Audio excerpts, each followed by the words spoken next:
N'importe qui peut créer des mélodies facilement à condition d'avoir la bonne approche. Le problème, c'est que la plupart des gens commencent à essayer de créer une mélodie directement au piano ou à la guitare en improvisant un peu au hasard. Puis ce qui se passe, c'est qu'ils se découragent quand ils n'obtiennent pas tout de suite quelque chose qui leur plaît. Ce qu'il faut comprendre, c'est que la mélodie n'est pas le point de départ, c'est le point d'arrivée. Pour créer une mélodie facilement, le vrai point de départ, c'est une suite d'accords, une progression harmonique simple qui va te servir de base, de structure, de squelette. Et une fois que tu as cette suite d'accords, tu peux commencer à jouer avec les notes qui la composent. C'est un peu comme si tu avais un terrain de jeu délimité, tu sais exactement avec quelles notes tu peux travailler. Et la magie dans tout ça, c'est que quoi que tu fasses avec ces notes-là, ça sonnera toujours bien, parce qu'elles font partie des accords que tu as choisis comme base. Et c'est la raison pour laquelle il est tellement plus facile de créer une mélodie quand on a d'abord une suite d'accords. On ne peut pas se tromper, puisqu'on ne travaille qu'avec des notes qui font partie du terrain de jeu qu'on s'est fixé. D'ailleurs, c'est comme ça que composent la plupart des compositeurs.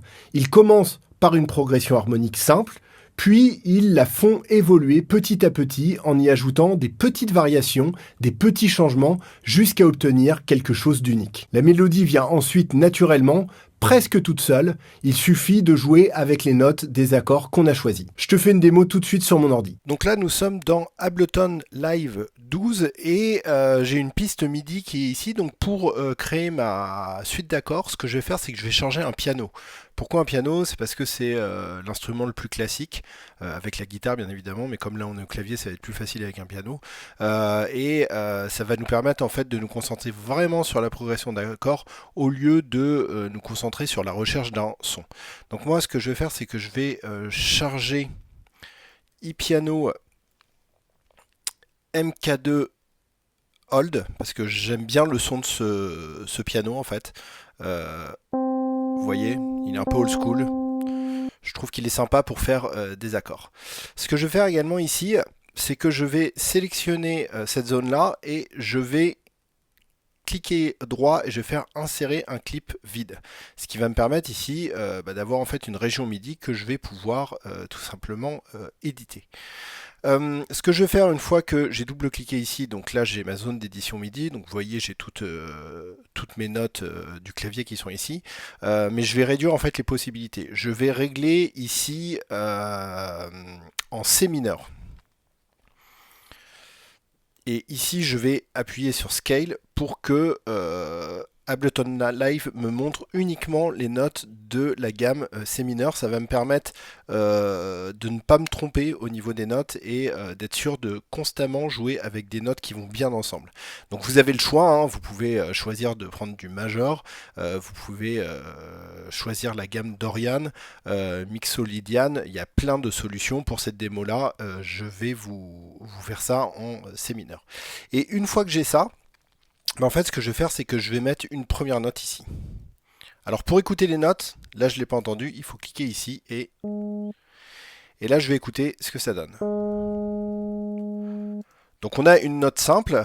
Ensuite, un accord, ça fonctionne qu'à partir du moment où il y a trois notes qui jouent ensemble. Donc, ce que je vais faire, c'est que eh bien, je vais faire jouer tout simplement trois notes ensemble. Donc, pourquoi pas ça? Puis je vais en mettre une troisième.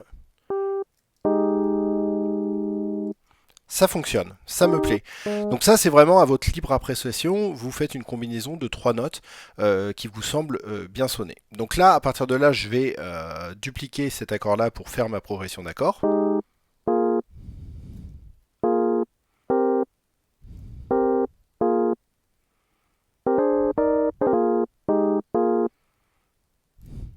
Donc je vais écouter. Je vais mettre également ici la fonction boucle pour pouvoir boucler.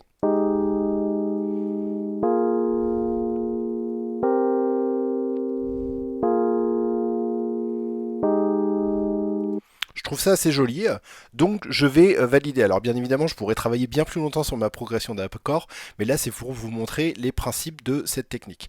Donc une fois que j'ai ma progression d'accords qui est ici, je vais dupliquer ici ma piste MIDI. Donc je vais la dupliquer. Donc je garde le même instrument de musique. Ici, cette région-là, ce que je vais faire, c'est là où j'ai tous mes accords. Donc là, je vais dézoomer comme ça. Ce que je vais faire, c'est que toutes les notes ici, je vais les désactiver. elles vont me servir simplement en fait de template. Parce que je vous le rappelle, on va créer maintenant une mélodie en utilisant les notes qui sont utilisées dans chaque accord. Donc là ici, je vois que ma fondamentale c'est cette note-là. Donc là je vais aller un octave au-dessus, je vais prendre celle-là et je vais créer en fait une rythmique simplement pour commencer. Donc là je vais créer une note et je vais créer une rythmique.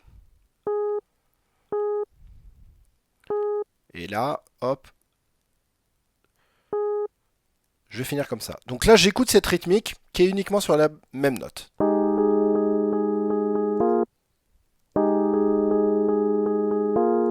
Donc c'est joli, ça passe bien.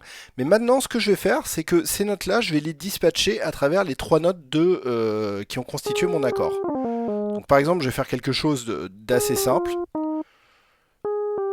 Je vais faire une mélodie qui monte, qui descend, qui monte et qui redescend. Et je vais écouter. Ça marche bien. Donc ça, je le retire. Et je vais copier ma mélodie, vous voyez, sur chaque accord. Et je vais écouter pour voir ce que ça donne.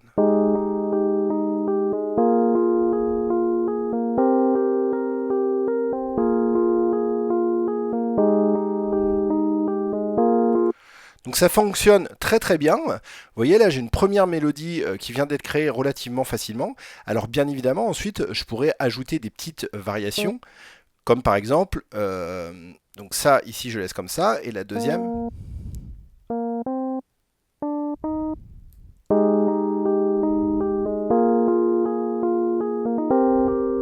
Vous voyez, je peux créer des petites variations comme ça pour rendre les choses un petit peu plus intéressantes. Alors encore une fois, je peux y passer beaucoup de temps, et d'ailleurs, si j'étais vraiment à la composition d'un morceau, j'y passerais beaucoup plus de temps. Là, je vous montre simplement dans le but du tutoriel. Donc, j'ai une progression d'accords, j'ai une mélodie. Maintenant, ce que je pourrais faire également, c'est créer une basse par rapport à tout ça. Donc, cette première piste ici, d'ailleurs, je vais la renommer. Donc, celle-ci, ça va être accord. Ensuite, ici, ça va être mélodie. Et je vais dupliquer cette piste d'accord. Et là, ce que je vais faire, c'est que je vais créer une basse. Donc, je vais refaire la même chose. Ici, mes accords, je vais tous les sélectionner et je vais les désactiver. Hop, donc désactiver les notes. Et ce que je vais faire quand même ici, c'est que je vais charger un autre synthé. Donc je vais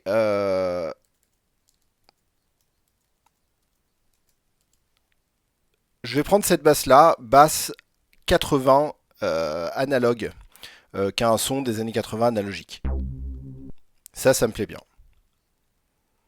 Encore une fois, je choisis mon son très très rapidement, c'est dans le cadre de cette démonstration. Si j'étais vraiment dans un concept de création, ça pourrait me prendre des heures. Donc, j'ai choisi mon synthétiseur. Ici, j'ai mes notes qui sont désactivées. Donc là, je vais prendre la note la plus basse. Je vais aller un octave en dessous, donc c'est-à-dire ici, et je vais créer à nouveau une nouvelle rythmique.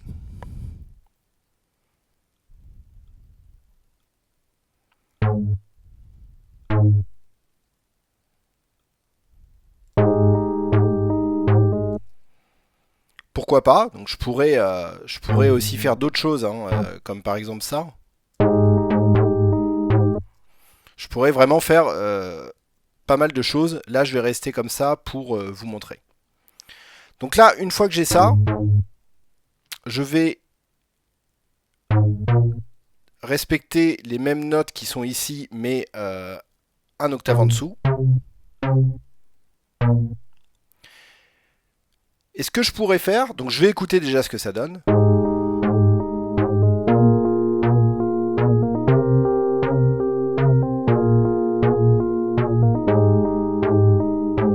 C'est sympa. Je pourrais également m'amuser là aussi à faire des variations. Donc, par exemple, une double ici au lieu d'une seule.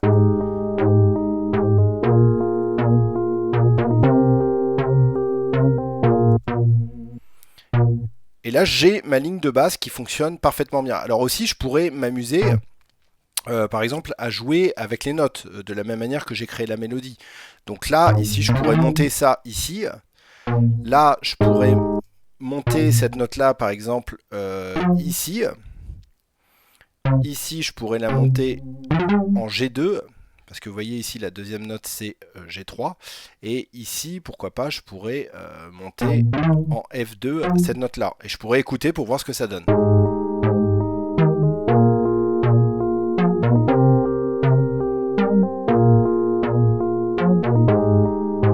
Et je trouve ça même mieux, en fait, à l'écoute. Donc, une fois que j'ai fait ça, je peux aussi m'amuser à créer une contre-mélodie sur les accords, pourquoi pas, pour enrichir un petit peu. Et ça pourra me permettre de rajouter de l'émotion ou de la tension à certains endroits. Donc là, je vais dupliquer cette piste-là. Je vais la renommer. Donc là, je vais appeler... Pourquoi pas, je vais l'appeler nappe. Là, je vais double-cliquer ici.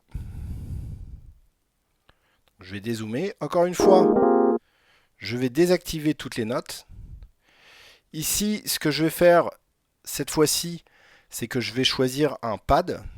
Pourquoi pas un pad analogue. On va avoir le son.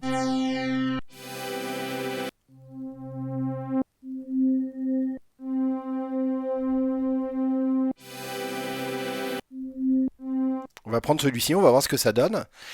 Et là, ce que je vais faire, je vais faire exactement la même chose. Sauf que je vais créer à nouveau une rythmique. Donc là, je vais prendre cette note-là, mais je vais la prendre 2 octaves par-dessus. Donc ici, donc je vais créer... Et par exemple, je vais créer un pattern qui va être très très simple, qui est comme ça. Et là, ce que je vais faire, une fois que je vais avoir ça, c'est...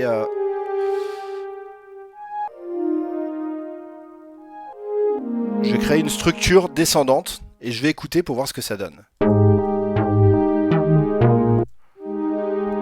Ça a l'air de fonctionner. On va voir si je le monte d'un octave. Alors, je vais le dupliquer d'abord.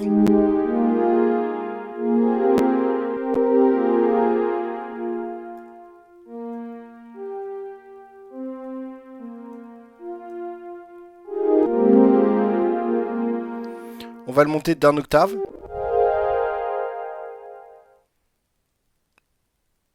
Pourquoi pas 2? On va essayer avec 2 octaves. Et ce que je vais faire ici, c'est que je vais baisser le son de ma piste.